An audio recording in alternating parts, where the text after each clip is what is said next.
मुख्य प्रतिनिधि आज के सत्कार होते आदरणीय दंपत राय जी,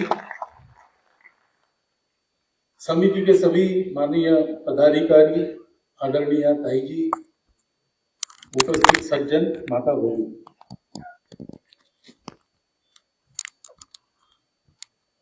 प्रतिष्ठा द्वादशी, पौष शुक्ल द्वादशी का नया नामकरण हुआ।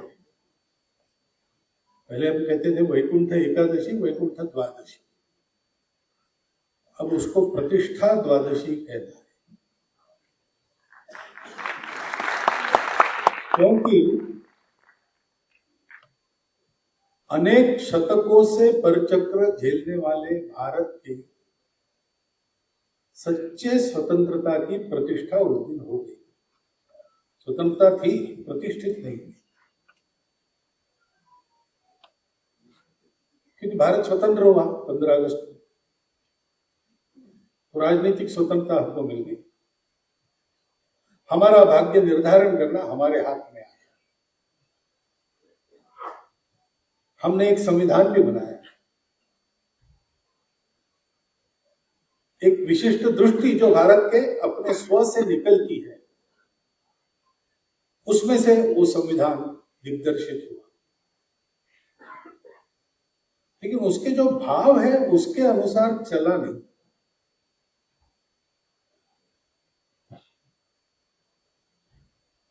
और इसलिए हो गए हैं स्वप्न सब साकार, कैसे मान ले, टल गया सर से व्यथा का भार, कैसे मान ले, ऐसी मनस्थिति समाज की। क्योंकि जो आवश्यक स्वतंत्रता में स्व का अधिष्ठान होता है, वो लिखित रूप में संविधान से हमने पाया, लेकिन हमने अपने मन को उसके पक्के नींव पर आरूढ़ नहीं किया। हमारा स्व क्या है?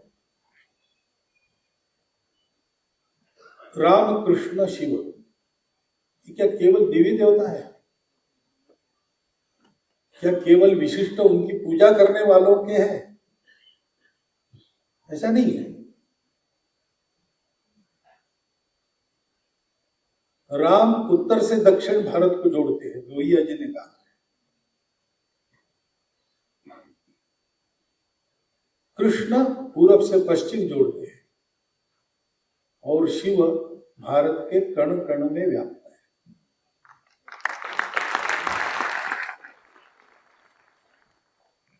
इसलिए भारत का हर व्यक्ति अपने लौकिक जीवन के व्यवहार की मर्यादा में राम को प्रमाण मानता है।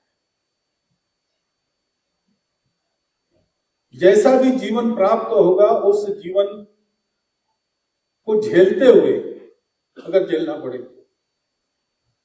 सुखकर जीवन मिले तो उसमें से पार होते हुए, अनासक्त कर्म करते हुए श्रेयस को प्राप्त होना, कैसे? कृष्ण जैसे, कैसे भारत का व्यक्ति। और आखिर जीना किसके लिए है?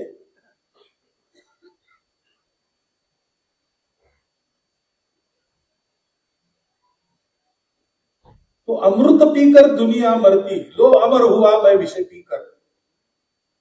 नीलकंठ शिव भगवान का आदर्श जीवन के लिए हम सबके सामने। ये भारत की अपनी प्रकृति का स्व है, उसके प्रकृति का ताना बाना है। उनकी पूजा करने वाले, उनकी पूजा न करने वाले, सब पर लागू है। जानते हो न जानते हो, ये लागू है। यानी मैं कह रहा हूं, लागू करना नहीं चाहता हूं, मैं तो हूं करने वाला, और कोई लागू कर भी नहीं सकता, और करना भी नहीं चाहिए जबरदस्ती। परंतु ये हमारे स्व में, हमारी प्रकृति में है। हमारी पूजा बदल गई तो भी हमारा स्व वही है। ऊपर के उपचारों का परिवर्तन उसको बदल नहीं सकता। इस सत्य को जानना है। हम भारत के लोग यानी कैसे है, कौन है, क्या है, बाकी दुनिया से कैसे विशिष्ट है।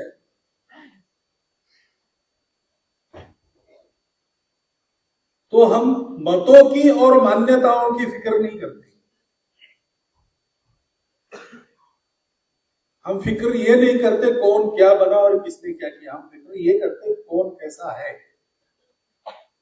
और मनुष्य ने कैसा होना चाहिए। उसके लिए सभी भारतवासियों के सामने ये तीन उदाहरण,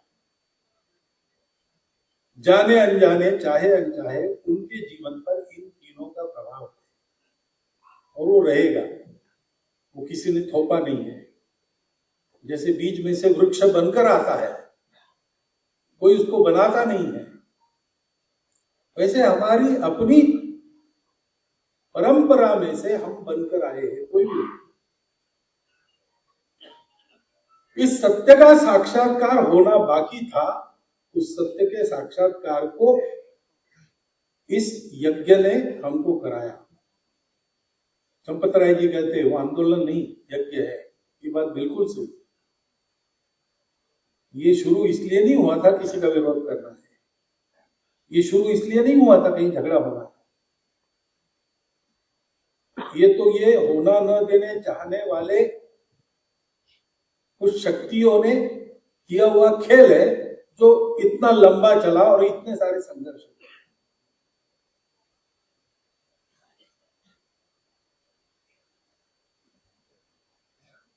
भारत का स्व मर जाए, भारत का स्व अपनी गर्दन ऊंची न कर सके, इसलिए तो मंदिरों के विध्वंस हो गए।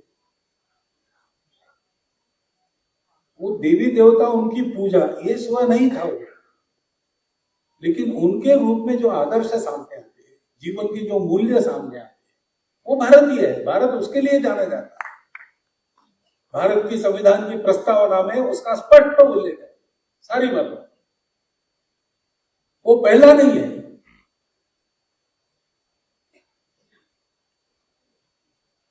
डॉक्टर प्रणव कुमार मुखर्जी राष्ट्रपति थे, तब मैं पहली बार उनसे मिलने गया।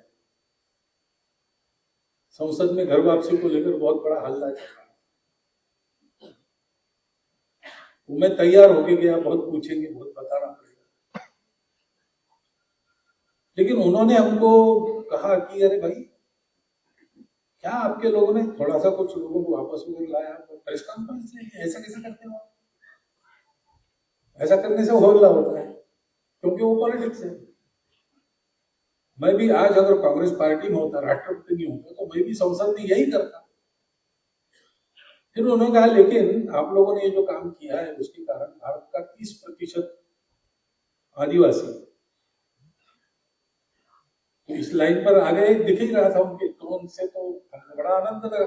मैंने कहा क्रिश्चियन बन जाता। बोले क्रिश्चियन नहीं, देशद्रोही बन जाता ऐसा, क्योंकि कन्वर्शन जड़ों को काटता है। कन्वर्शन कोई अंदर से आता है तो कोई बात नहीं। पूजा के बारे में तो हमारी धारणा है, जाती रहे भावना जैसी, प्रभु मुहूर्त की देखी कैसी। अपने अपने तरीके से चलो, सब तरीके सही है, एक ही जगह पहुंचाएंगे और सबको अपना तरीका चुनने का अधिकार। परंतु लोभ लालच जबरदस्ती से होता है तो उसका उद्देश्य आध्यात्मिक उन्नति नहीं होता, जड़ों से काटकर अपने प्रभाव की गुण की संख्या बढ़ाना ही होता है। इसलिए घर वापसी का काम होता है। तो उन्होंने कहा, फिर उन्होंने कहा कि दुनिया हमको सेक्युलरिज्म सिखा रही, क्या अधिकार है दुनिया? हमारी कॉन्स्टिट्यूशन दुनिया में सबसे सेक्युलर कॉन्स्टिट्यूशन। फिर एक सेकंड वो रुके और उन्होंने कहा हम कॉन्स्टिट्यूशन के कारण सेक्युलर नहीं है। हमारे जितने कॉन्स्टिट्यूशन मेकर्स थे वो सब हमारा नेतृत्व पूरे भारत का, वो मन से सेक्युलर था। फिर एक सेकंड रुके, फिर कहा उन्होंने, और वो पहले सेक्युलर नहीं है। 5000 वर्षों की हमारी परंपरा ने हमको सेक्युलरिज्म ही सिखाया। 5000 वर्षों की हमारी परंपरा कौन सी है? वही है जो रामकृष्ण शिव से चली है। वो हमारा स्व है। उस स्व की जागृति के लिए आंदोलन चलता था। तो कई बार कॉलेज विद्यार्थियों की बैठक में एक रटा रटाया प्रश्नों को पूछते थे, किसी ने बताया होगा उनको पूछने के लिए, कि लोगों के रोजी रोटी की चिंता छोड़कर ही क्या मंदिर मंदिर लगाया। तो मैं उनको कहता था कि भाई 80 का दशक है, हम 47 में स्वतंत्र हुए, हमारे साथ इसराइल चला, हमारे साथ जापान ने चलना प्रारंभ किया, वो कहाँ के कहाँ पहुंच गए। हम पूरा समय लोगों के रोजी रोटी की ही चिंता करते थे, समाजवाद वगैरह वगैरह सारी बातें करते, गरीबी हटाओ वगैरह सारे नारे देते, कुछ हुआ क्या? भारत की रोजी रोटी का भी रास्ता राम मंदिर के प्रवेश द्वार से जाता है, ये ध्यान रखो।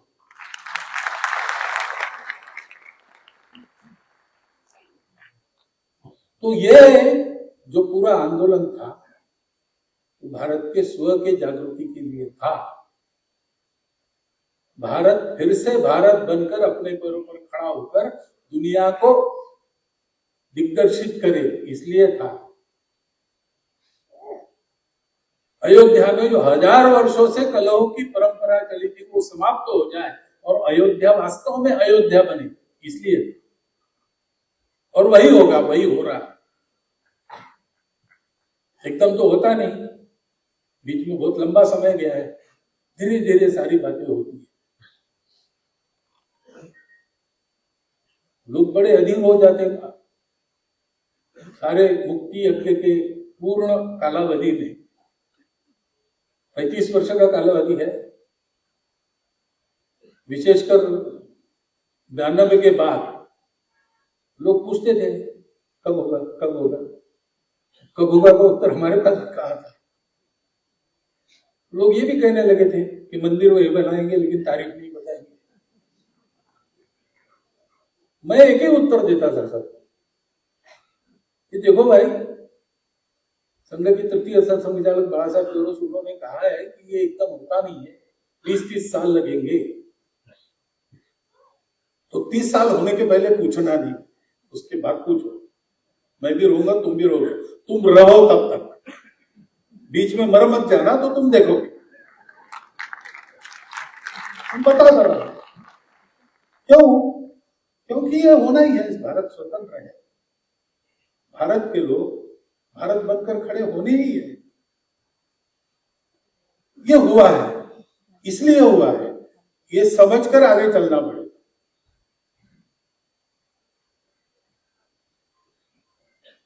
और इसलिए अब हो गया, वो इतिहास हो गया, बहुत साल हो गए, सारी बातें बताई चंपतराय जी ने, जो रोचक बात थी उन सबके साक्षी कुछ लोग बचे हैं, कुछ कालखंड दिखा ऐसे कुछ लोग बचे हैं। पिछले वर्ष प्रतिष्ठा हुई, वो तो हम सबने अनुभव किया।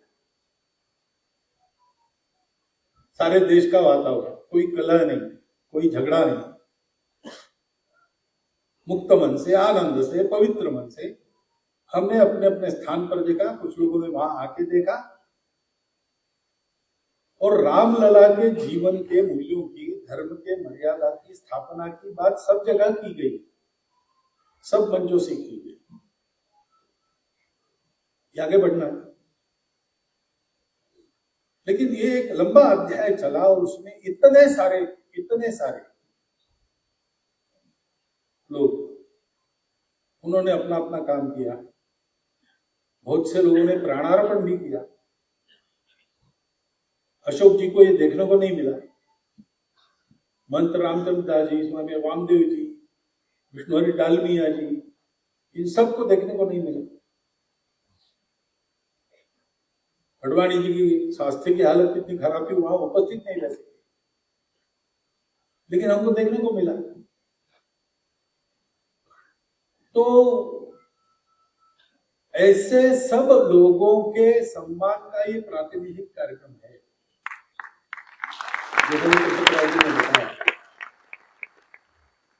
वो कार्यक्रम है। और ऐसी जगह है जहां एक बार पुण्य श्लोका लोकमाता अहिल्या देवी जी के कर्तृत्व से एक राम राज्य उनके पूरी कारकिर्द में चला है। जैसे राज्य की हम कल्पना करते हैं राम राज्य कहने के बाद, वैसा राज्य चला। उनके 320 जन्मशती का भी अवसर है। और ये सारा जो हुआ है उसमें करने वाले लोगों में अनेक हमारे अपने सहकारी हैं। अनेक लोगों के साथ मिलकर हमने काम किया है। हमारे संघ की पद्धति में ऐसा है कि ऐसे लोग साथ रहते हैं, लेकिन हम उनका जो मन में उनके लिए सम्मान है व्यक्त नहीं कर सकते।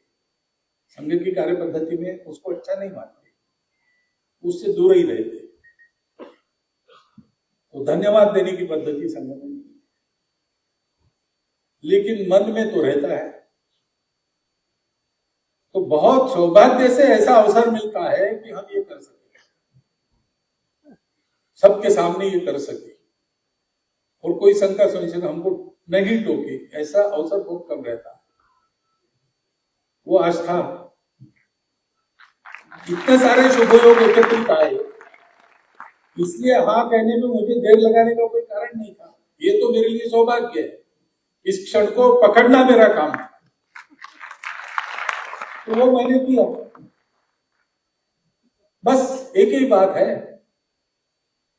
ये दोनों योग हम ध्यान में रखें। परसों प्रतिष्ठा द्वादशी हो गई, उस द्वादशी को प्रतिष्ठा द्वादशी कहना है, परसों हो गई। अयोध्या में मंदिर बना राम का, अब मन में बनना चाहिए, ऐसा उस समय कहा गया।